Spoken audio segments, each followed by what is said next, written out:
আওয়ামী লীগ যখন খালেদা জিয়ার বাড়ির সামনে বালির ট্রাক রাখছিল, ওই সময় একটা গণমুতের ডাক দেওয়া উচিত ছিল।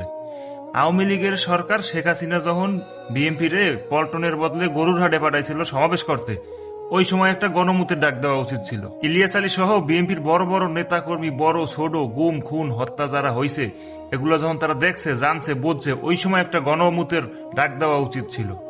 অন্তত তারেক রহমানের দেশে ফিরাইতে একটা গণমুতের ডাক দেওয়া উচিত ছিল, পারে নাই। ঈদের পরে যতগুলো আন্দোলন হওয়ার কথা, ওই আন্দোলনগুলো না করতে পারে ওই সময় একটা গণমুতের ডাক দেওয়া উচিত ছিল, দেতারে নাই। এখন ওই সময় কেমনি দেবে? ওই সময় মনে করেন মরতে সময় দেয় না আওয়ামী লীগ। হ্যাগো এই মুদ 17 বছর আটকাই দিছিল, এখন এত পরিমাণ মুদ জমছে যে এই মুদ দিয়ে যারা হ্যাগো মুক্ত করে দিয়েছে, রাস্তায় নামতে দিয়েছে, হ্যাগো এখন বাসাই দেবে। এখন কথা হলো, এত বড় মুতের কর্মসূচি থাকার পরেও তাদের কাছে তারা এই কর্মসূচি কামে লাগায় নাই, তার মানে তারা বিএনপির সাথে গাদ্দারি করছে। এর কিন্তু একটা জবাবদিহিতে হওয়া উচিত তাদের, ঠিক না? এর একটা কঠিন জবাবদিহিতে হওয়া উচিত।